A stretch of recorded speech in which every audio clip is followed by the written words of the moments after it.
부모와 자식은 놀랍도록 닮는다. 생김새나 체격처럼 유전적인 것뿐만 아니라 사소한 생활 습관, 예를 들면 TV를 보는 자세까지 닮는다.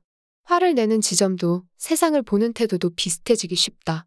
그리고 돈을 대하는 태도 역시 닮는다.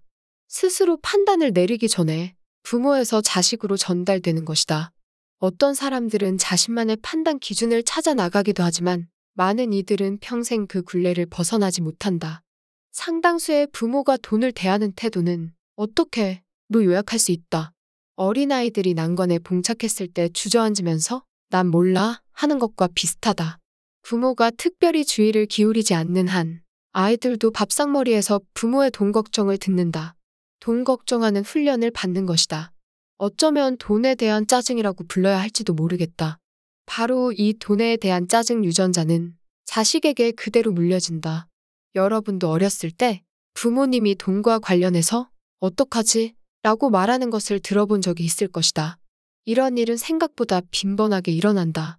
물론 아이가 잠든 틈에 몰래 대책을 세워 문제를 해결하기도 하지만 이때 부부끼리 나눈 말은 아이에게 전달되지 않는다. 부모의 입에서 무심코 터져나온 탄식만 아이의 머릿속에 남을 뿐이다. 사실 따지고 들어가면 온전히 부모만의 잘못도 아니다.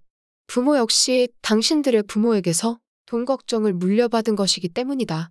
절대 다수의 부모가 알고 있는 부자가 되는 혹은 웬만큼 먹고 사는 방법은 공부밖에 없다.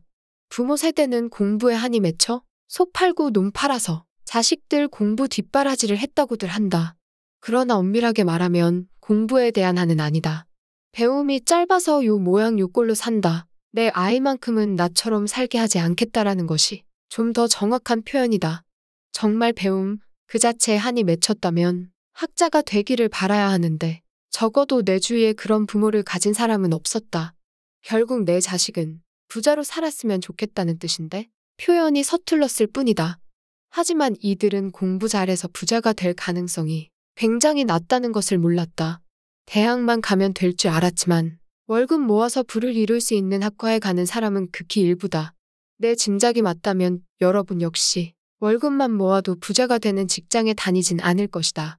그런데 배움에 한 맺힌 부모의 뜻대로 대학을 졸업한 사람들 역시 공부가 부자가 되는 유일한 길인 것처럼 자녀를 양육한다.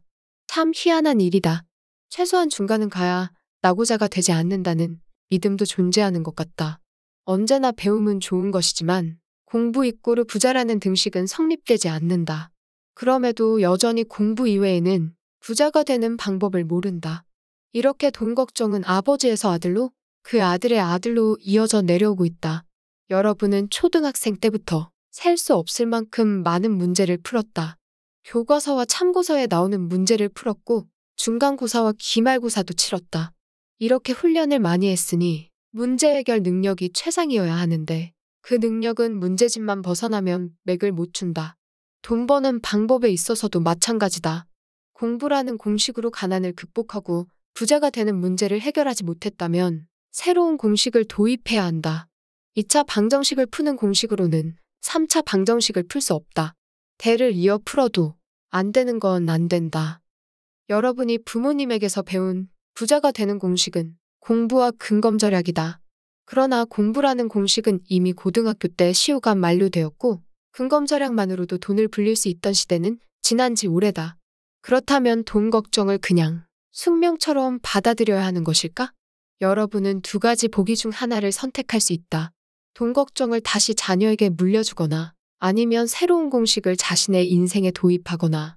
새로운 공식이란 돈이 일하게 하는 것이다. 이것을 투자라고 한다. 여러분의 돈이 적절한 곳에 가서 가치를 생산하게 하는 것이 투자다. 투자를 통해 자산을 불린다는 것은 여러분의 일꾼을 늘린다는 것이다. 문제를 해결하려면 옳은 방법으로 열심히 해야 한다. 계란으로 바위를 아무리 열심히 쳐도 바위는 깨지지 않는다. 1000년 동안 바위를 치면 바위가 깨질지도 모른다.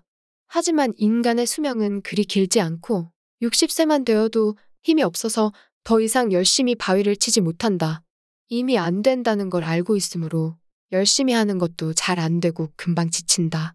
뭔가 진척이 되어야 하는데 힘만 들고 달라지는 건 없기 때문에 노력을 지속할 수 없는 것이다. 열심히 하지 않아서 바위를 깨지 못한 것이 아니다. 여러분의 부모님이 혹은 여러분이 열심히 살지 않아서 부자가 되지 못한 것이 아니다. 새로운 도구를 사용하지 않았기에 부자가 되지 못한 것이다. 지금 여러분에게 필요한 공식은 근검절약이 아니라 투자라는 공식이다.